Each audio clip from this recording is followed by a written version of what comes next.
उठो, जागो और गांजे की प्राप्ति करो। जब तक कि गांजा प्राप्त ना हो जाए तब तक मत रुको।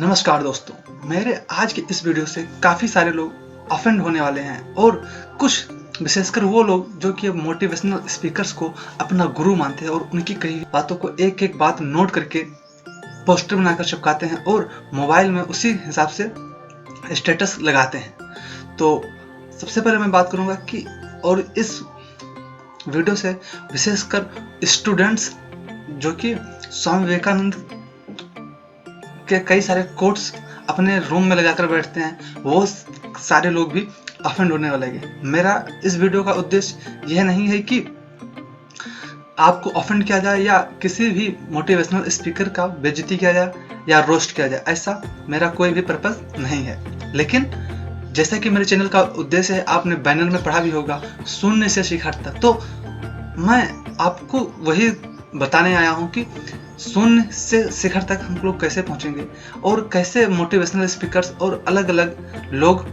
हमें धोखा और बेवकूफ़ बनाते हैं। तो सब स्टार्ट करने से पहले मैं आपको बता दूं कि अगर आप चैनल पर नए हैं तो चैनल को सब्सक्राइब करके बेल आइकन को जरूर प्रेस कर लीजिए, जिससे कि मैं जब भी वीडियो अपलोड करूं तो आपको सबसे पहले मिल सके और आप देख सकें। और आगे बढ़ने से पहले मैं आपको अपने पिछली वीडियो में बता दूं कि मैं अपने लास्ट वीडियो में आप इस साइड में देख रहे होंगे, इस वीडियो में मैंने बताया था कि महात्मा गांधी के एक कोट अहिंसा परमो धर्मा का कितना ज़्यादा मिसयूज हुआ है हमारे देश में और अलग अलग लेवल पर। तो ऐसा ही एक कोट है जो कि काफ़ी सारे motivational speaker, coaching institutes, school और अलग अलग जगह पे आपको भरपूर मात्रा में मिलेगा। और वो कोट है स्वामी विवेकानंद का एक सबसे फेमस कोट, उठो, जागो और तब तक मत रुको जब तक कि लक्ष्य की प्राप्ति ना हो जाए। इसी के विषय में मैं आपको बताने वाला हूँ। तो सबसे पहले मैं दिखाता हूँ यूट्यूब पर कुछ मोटिवेशनल स्पीकर के अल्प ज्ञान को। तो आप लोग भी इन सबको पहले से जानते होंगे और देखते भी होंगे। और मेरा इस वीडियो का उद्देश्य इन सबको बेइज्जती करना या रोस्ट करना बिल्कुल भी नहीं है। तो सबसे पहले मैं आपको एक सबसे फेमस मोटिवेशनल स्पीकर जिनके सब्सक्राइबर लगभग 20 मिलियन के करीब में हैं, उनके बारे में दिखाता हूँ।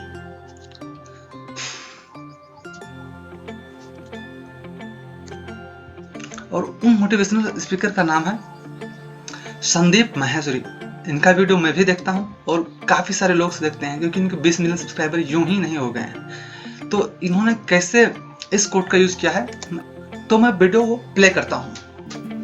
तो उनका जो पहला और सबसे फेमस कोट है वो है arise, awake and stop not until the goal is reached. मतलब कि उठो, जागो और तब तक मत रुको जब तक लक्ष्य की प्राप्ति ना हो जाए। ये क्या कहा जा रहा है और किससे कहा जा रहा है? वो लोग जो अपने कंफर्ट जोन में हैं, या तो जो चाहिए था वो नहीं मिला है तो बैठ गए हैं थक करके, या फिर जो चाहिए था वो मिल गया है और बस बैठ गए हैं आकर के, अपने कंफर्ट जोन में चले गए, आलसी हो गए, आगे नहीं बढ़ रहे हैं, आगे ग्रो नहीं कर रहे हैं, नेक्स्ट लेवल पे नहीं जा रहे हैं। ये उनके बारे में कहा जा रहा है कि अगर आप अपने कंफर्ट जोन में हो और थक करके बैठ गए हो क्योंकि जो आपको चाहिए था वो आपको नहीं मिल रहा है, तो अपने लक्ष्य के लिए आगे बढ़ो, क्या बैठे हो।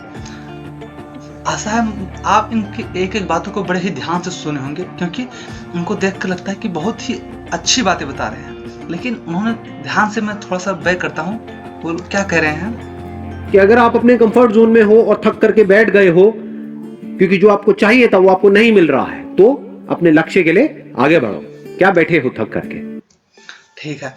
तो उन्होंने कहा है कि जो चीज आपको चाहिए था वो अगर आपको नहीं मिला है तो आप क्यों बैठे हुए हैं। अब इनकी वीडियो केवल स्टूडेंट्स ही नहीं देखते होंगे, क्योंकि इतने सब्सक्राइबर हैं, तो ये बात कंफर्म है कि काफी सारे लोग और अलग अलग कैटेगरी के लोग, अलग अलग एज ग्रुप के लोग देखते हैं। अब किसी का उद्देश्य है एक अच्छा चोर बनना, और किसी का समझ लो कोई गांजा पीता है, वो सुबह उठा उनकी वीडियो देखा और उन्होंने देखा कि उठो, जागो और लक्ष्य की प्राप्ति करो। अब उस गंजेड़ी का उद्देश्य है गांजा प्राप्त करना, तो वो क्या सोचेगा, उठो, जागो और गांजे की प्राप्ति करो, जब तक कि गांजा प्राप्त ना हो जाए तब तक मत रुको। क्या आपको लगता है स्वामी विवेकानंद का उद्देश्य कभी ऐसा हो सकता है? उनकी बातों को इतना ज़्यादा मिसयूज करते हैं मोटिवेशनल स्पीकर्स और कोचिंग इंस्टीट्यूट्स, स्कूल्स, क्योंकि इनके बहुत अल्प ज्ञान है। ये कभी रिसर्च नहीं करते, जो देखते हैं उसको एज ए मसाला मार के मार्केट में फेंक देते हैं और लोग बहुत अच्छे से देखते हैं। तो इनका तो बात हो गई। मैं इस वीडियो में थोड़ा सा आगे जाकर उन्होंने बताया है कि लक्ष्य क्या है, तो मैं मेनली मेरा फोकस है कि लक्ष्य है क्या, स्वामी विवेकानंद ने किस लक्ष्य की बात की थी और वो किस श्लोक से लिया गया है। तो मैं संपूर्ण श्लोक बताऊंगा आगे। सबसे पहले मैं नेक्स्ट वीडियो दिखाता हूं आपको। इनके भी देखो सब्सक्राइबर, देखो 1.69 मिलियन सब्सक्राइबर है। अब सोचो इतने सब्सक्राइबर को मिसगाइड करना कितना ज़्यादा नॉनसेंस की बात है। मतलब कि बिना थोड़ा भी रिसर्च किए बगैर एज इट इज फेंक दो। जो कुछ देखता है वो भी अनेक, कोई सोचता भी नहीं होगा कि भाई उठो जागो और लक्ष्य की प्राप्ति करो। कौन सा लक्ष्य के बारे में स्वामी विवेकानंद बात कर सकते हैं। मैं वीडियो को प्ले करने से पहले मैं आपसे एक क्वेश्चन पूछना चाहता हूँ कि आपको क्या लगता है स्वामी विवेकानंद आपसे, मुझसे या फिर जो ये मोटिवेशनल स्पीकर्स हैं, किसी से भी किसी भी मायने में कम बुद्धिमान थे या कम सोचने की शक्ति रखते थे? आपका आंसर एब्सोल्युटली नहीं ही होगा, मुझे भी मालूम है। वो इतने तीक्ष्ण बुद्धि की थे कि जो पोस्ट चाहते, जो लक्ष्य चाहते, वो अचीव कर सकते थे। आईएएस, पीसीएस, गवर्नर और जो कुछ भी चाहते वो बन सकते थे, लेकिन उन्होंने उसको नहीं चुना। तो उनके बातों का लक्ष्य क्या 2 कौड़ी की नौकरी हो सकता है? उन्होंने कह रहे हैं कि लक्ष्य की प्राप्ति करो, और ये है इसका उपयोग स्टूडेंट्स हैं वो यूज करते हैं कि मुझे एक एसएससी की नौकरी चाहिए। जो जेई एस्पिरेंट हैं और अलग अलग एंट्रेंस एग्जाम की तैयारी कर रहे हैं, वो सोचते हैं कि इस कोड का यूज करते हैं कि भाई उनका उद्देश्य पूरा हो जाए। किस क्षेत्र में? उनको एक सस्ता सा इंस्टीट्यूट मिल जाए और उसमें वो एडमिशन ले जाए, आईआईटी मिल जाए, फिर एम्स के लिए तैयारी करते हैं और उस अपने रूम में विवेकानंद की तस्वीर के साथ में आधा बातें छाप कर लिख लेते हैं, उठो जागो और लक्ष्य की प्राप्ति करो। क्या आपको क्या लगता है उनका इतना सीमित लक्ष्य हो सकता है कि भाई उठो जागो और 20,000 की नौकरी के लिए तैयारी करो, और जब तक कि 20,000 की नौकरी ना मिल रही तब तक आपको तैयारी करना है? ऐसा लक्ष्य हो ही नहीं सकता। जिन्होंने अपना सब कुछ त्याग कर संसार के लिए अपने आप को समर्पित कर दिया हो, उनका लक्ष्य ऐसा कैसे हो सकता है? आपके बात कैसे डायरेक्टली समझ जाते हैं कि उठो जागो और लक्ष्य की प्राप्ति करो, और उसको अपने बात पर भी, अपने ऊपर भी इम्प्लीमेंट करते हैं कि भाई मेरा लक्ष्य भी यही है, जो मुझे गांजा प्राप्ति करनी है, और जब तक गांजा प्राप्ति ना हो जाए तब तक नहीं रुकना। ऐसा लक्ष्य बिल्कुल नहीं था। तो आप इन सस्ते और मोटिवेशनल स्पीकरों के चक्कर में बिल्कुल भी ना पड़े। ये लोग केवल मसाला मारकर, थोड़ा सा बैकग्राउंड अच्छी सी म्यूजिक देकर बोलते रहते हैं, ना तो कभी रिसर्च करते हैं ना ही कुछ करते हैं बोलने से पहले। तो इनका भी थोड़ा सा वीडियो आप देख सकते हैं। गुरु नहीं है, एक विचार लो, उस विचार को अपना जीवन बना लो, उसके बारे में सोचो, उसके सपने देखो, उस विचार को जियो, अब में डूब जाने दो और बाकी सभी विचारों को किनारे रख दो।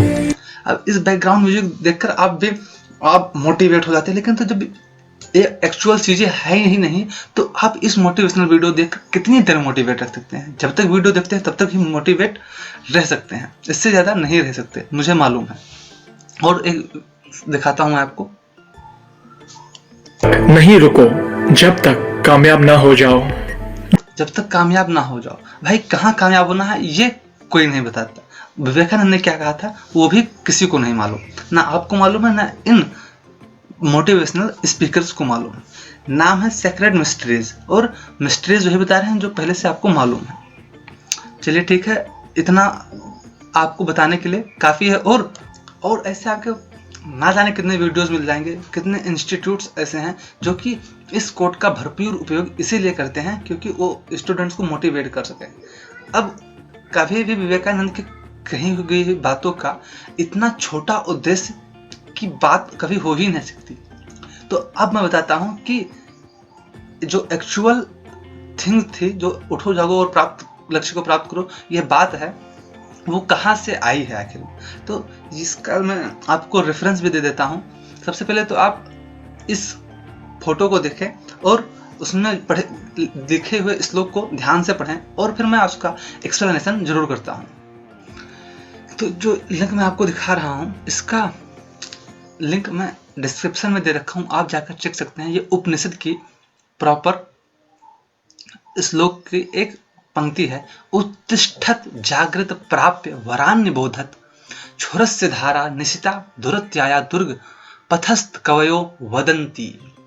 इसका अर्थ क्या है आप यहाँ पर पढ़ भी सकते हैं। संस्कृत इंग्लिश में भी लिखा है और अलग अलग भाषाओं में भी ये लिखा है। आप जाकर बड़े आराम से इस श्लोक को पढ़ सकते हैं।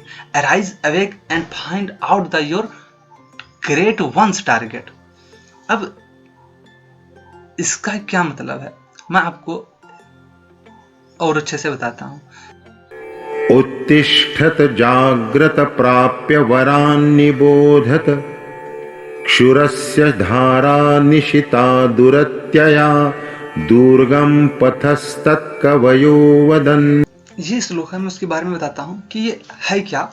देखो, ये कठोपनिषद अध्याय 1 वल्ली 3 का 14वां मंत्र है, और जो कि पूरा रूप से ये है उत्तिष्ठित जागृत प्राप्य वरान निबोधत क्षुरस्य धारा निस्था दुरत्याया दुर्गा पथस्थ कवयो वदंती।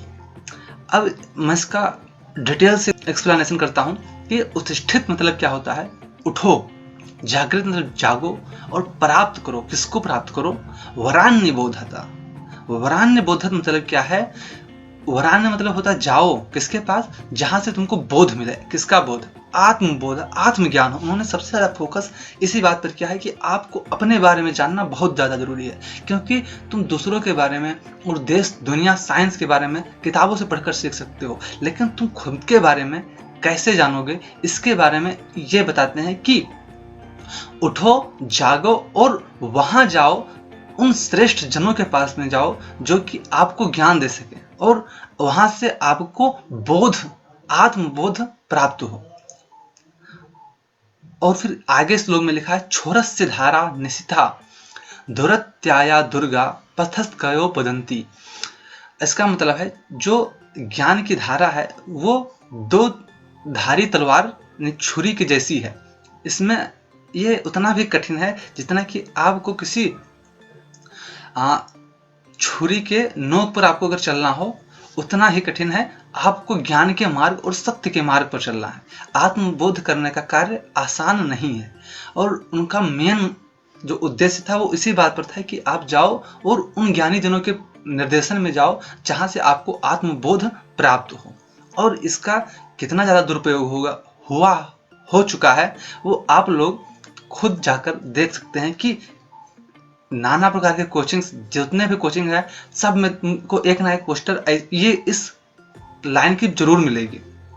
तो आप मेरी बातों से कितने सहमत हैं ये जरूर मुझे बताएं, और अगर आपको ये वीडियो अच्छी लगी हो तो ज़्यादा से ज़्यादा लोगों के पास शेयर करो, और बेल आइकन को प्रेस करना मत भूलो, सब्सक्राइब भी जरूर करो, और एक थम्स अप जरूर दो अगर आपको ये वीडियो अच्छा लगा हो। और इस श्लोक का मैं थोड़ा सा और एक्सप्लेनेशन करता हूं।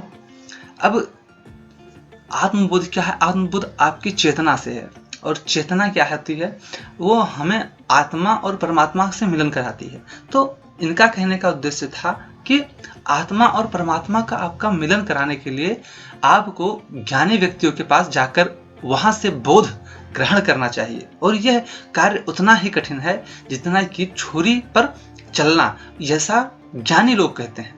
ये भी खुद का श्लोक इनका नहीं है, ये मैं बताया कठोपनिषद उपनिषद से अध्याय 1 वल्ली 3 मंत्र 14वां है, जो कि बहुत दिनों पहले स्वामी विवेकानंद से भी पहले लिखा जाता था। और ये आपको मालूम होगा कि कई सारे उपनिषद, वेद, गीता और अलग अलग धार्मिक ग्रंथ बहुत ही गहन अध्ययन इन्होंने किया था। तो आज की इस वीडियो में इतना ही, और मिलते हैं अपने नेक्स्ट वीडियो में। अगर आपको किसी भी और ऐसे प्रचलित अल्प ज्ञान के बारे में डिस्कशन करना है और जानना है तो आप कमेंट करके जरूर बताएं। लेकिन मुझे नहीं लगता कि आपको किसी और अल्प ज्ञान के बारे में पता होगा, क्योंकि आपको कभी मालूम ही नहीं हो सकता, क्योंकि आपने कभी सोचा भी नहीं होगा कि इसका पूरा भी कुछ होता है। जैसे कि आप मेरी पिछली वीडियो में देखे होंगे, मैं अहिंसा परमो धर्मा का पूरा एक्सप्लेनेशन क्या था, वैसे ही इसका भी एक्सप्लेनेशन किया हूँ, जो कि ना उसके बारे में आपको मालूम था ना इसके बारे में आपको मालूम था कि भाई ऐसा भी कोई होता है। तो एब्सोल्युटली आपको नहीं मालूम होगा, अगर मालूम है तो कमेंट करो, कमेंट। और तो आज की इस वीडियो में इतना ही। Bye bye, see have a good day. मिलते हैं अपने नेक्स्ट वीडियो में। और अगेन मैं आप अगर कोई अफेंड हुआ है किसी मोटिवेशनल स्पीकर के लेकर या फिर किसी अन्य बात को लेकर, तो उसके लिए मैं सॉरी बोलता हूँ। और bye bye, see have a good day. मिलते हैं अपने नेक्स्ट वीडियो में।